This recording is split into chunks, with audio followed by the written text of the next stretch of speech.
ഒരു കാലത്ത് ഭാരതത്തിൻ്റെ അഭിമാനമായിരുന്ന ഘടികാര ശബ്ദം.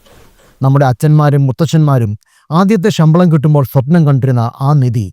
വിവാഹ പന്തലുകളിൽ വധുവിൻ്റെ വീട്ടുകാർ വരന് നൽകിയിരുന്ന ഏറ്റവും വിലപ്പെട്ട ഒരു സമ്മാനം. അതെ, ഇത് വെറും വാച്ചല്ല, ഇതൊരു രാജ്യത്തിൻ്റെ ചരിത്രമാണ്. Time keeper of the nation എന്നറിയപ്പെട്ടിരുന്ന ഹിന്ദുസ്ഥാൻ മെഷീൻ ടൂൾസ് അഥവാ HMTക്ക് കൂടി പങ്കുള്ള ഒരു ചരിത്രം. പക്ഷെ ഇന്ന് കാലം മാറി. ആ ഫാക്ടറികളിൽ ഇന്ന് നിശബ്ദത മാത്രം. കോടികളുടെ വിറ്റുവര ഉണ്ടായിരുന്ന, ലക്ഷക്കണക്കിന് ആളുകൾക്ക് തൊഴിൽ നൽകിയിരുന്ന ആ ഭീമൻ കമ്പനിക്ക് എന്തു സംഭവിച്ചു? നമ്മുടെ കൈത്തണ്ടയിൽ നിന്ന് HMT അപ്രത്യക്ഷമായത് എങ്ങനെ? സ്വയം പര്യാപ്തമായ ഒരു ഇന്ത്യയെ സ്വപ്നം കണ്ട നെഹ്റുവിൻ്റെ ആ വലിയ സ്വപ്നം തകർന്നുപോയതിൻ്റെ പിന്നിലെ യഥാർത്ഥ കാരണങ്ങൾ എന്താണ്? നമുക്ക് നോക്കാം.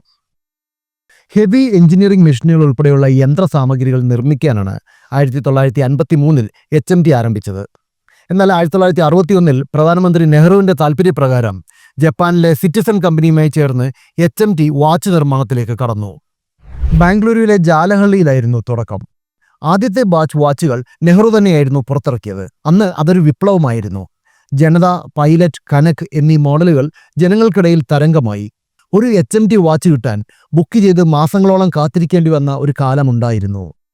കർണാടകയിൽ മാത്രം ഒതുങ്ങി നിൽക്കാതെ ഹരിയാനയിലേക്കും കശ്മീരിലേക്കും കേരളത്തിലേക്കും HMT വളർന്നു.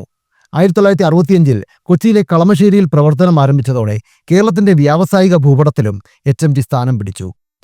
യന്ത്രഭാഗങ്ങളും പ്രിന്റിംഗ് മെഷീനുകളും ട്രാക്ടറുകളും അവിടെ നിർമ്മിക്കപ്പെട്ടു. എന്നാൽ എല്ലാം ഭദ്രമെന്ന് കരുതിയിരുന്നിടത്താണ് HMTക്ക് പിഴച്ചത്. 80കളുടെ മധ്യത്തിൽ ലോകം ക്വാഡ് സാങ്കേതികവിദ്യയിലേക്ക് മാറി. ബാറ്ററിയിൽ പ്രവർത്തിക്കുന്ന വാച്ചുകൾ വിപണി കീഴടക്കി.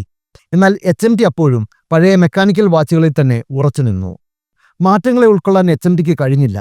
ടൈറ്റാനെ പോലെയുള്ള സ്വകാര്യ കമ്പനികൾ പുതിയ ഡിസൈനുകളും ടെക്നോളജിയുമായി വന്നപ്പോൾ സർക്കാർ ഉടമസ്ഥതയിലുള്ള HMTയിലെ ചുവപ്പ് നാടകളും തീരുമാനങ്ങൾ എടുക്കുന്നതിലെ കാലതാമസവും അവർക്ക് വിനയായി. യുവാക്കളെ തങ്ങളുടെ ഉൽപ്പന്നങ്ങളിലേക്ക് ആകർഷിക്കുന്നതിൽ അവർ പരാജയപ്പെട്ടു. വാച്ചുകൾ മാത്രമല്ല, ട്രാക്ടർ വിപണിയിലും മെഷീൻ ടൂൾസ് വിപണിയിലും HMTക്ക് തിരിച്ചടികൾ നേരിട്ടു. ആഗോളവൽക്കരണം വന്നതോടെ വിദേശ കമ്പനികൾ കുറഞ്ഞ വിലയിൽ മികച്ച ഉൽപ്പന്നങ്ങൾ എത്തിച്ചു. ഇതിനോട് മത്സരിക്കാൻ HMTക്ക് സാധിച്ചില്ല. നഷ്ടം കോടികളായി ഉയർന്നു. 2000-ന് ശേഷം കമ്പനി വൻ സാമ്പത്തിക പ്രതിസന്ധിയിലായി. 2012-13 കാലഘട്ടത്തിൽ വെറും 11 കോടി രൂപയുടെ വിറ്റുവര ഉള്ളപ്പോൾ കമ്പനിയുടെ നഷ്ടം 242 കോടിയായിരുന്നു. ജീവനക്കാർക്ക് ശമ്പളം പോലും നൽകാൻ കഴിയാത്ത അവസ്ഥ. ഒടുവിൽ 2016 കേന്ദ്ര സർക്കാർ ആ കഠിനമായ തീരുമാനമെടുത്തു. HMT വാച്ച് ലിമിറ്റഡ് ഉൾപ്പെടെയുള്ള 3 യൂണിറ്റുകൾ എന്നേക്കുമായി അടച്ചുപൂട്ടാൻ ഉത്തരവിട്ടു. വിരമിക്കൽ പാക്കേജുകൾ നൽകി തൊഴിലാളികളെ പടിയിറക്കി. ഒരു കാലത്ത് ഇന്ത്യയുടെ അഭിമാനമായിരുന്ന ആ സൂചി ചലിക്കുന്നത് നിലച്ചു. ഇന്ന് കളമശ്ശേരിയിലെ മെഷീൻ ടൂൾസ് യൂണിറ്റ് മാത്രം പേരിന് പ്രവർത്തിക്കുന്നുണ്ടെങ്കിലും പഴയ പ്രതാപത്തിൻ്റെ നിഴൽ മാത്രമാണ് അവിടെയുള്ളത്. ഭൂമി കയ്യേറ്റങ്ങളും ആസ്തികളുടെ നാശവും ആ സ്ഥാപനത്തെ കാർന്നു തിന്നുന്നു. HMTക്ക് എന്ത് സംഭവിച്ചു എന്ന ചോദ്യത്തിന് ഉത്തരം ലളിതമാണ്. കാലത്തിനൊപ്പം സഞ്ചരിക്കാൻ അവർ വിസമ്മതിച്ചു. ലോകം മാറുമ്പോൾ മാറാൻ തയ്യാറാകാത്ത ഏതൊരു പ്രസ്ഥാനത്തെയും കാലം ചവറ്റുകുട്ടിയിലേക്ക് വലിച്ചെറിയും എന്നതിൻ്റെ വലിയൊരു പാഠമാണ് HMT. പക്ഷെ ഇന്നും പലരുടെയും അലമാരകളിൽ HMTയുടെ ആ പഴയ വാച്ചുകൾ കാണും. അത് വെറും സമയം നോക്കാനുള്ള ഉപകരണമല്ല, നഷ്ടപ്പെട്ടുപോയ ഒരു കാലഘട്ടത്തിൻ്റെ ഓർമ്മപ്പെടുത്തലാണ്. ആ സൂചി നിലച്ചെങ്കിലും ആ ടിക് ടിക് ശബ്ദം ഇപ്പോഴും നമ്മുടെ ഓർമ്മകളിൽ മുഴങ്ങുന്നുണ്ട്. ഭാരതത്തിൻ്റെ സ്വന്തം ടൈം കീപ്പർക്ക് വിട.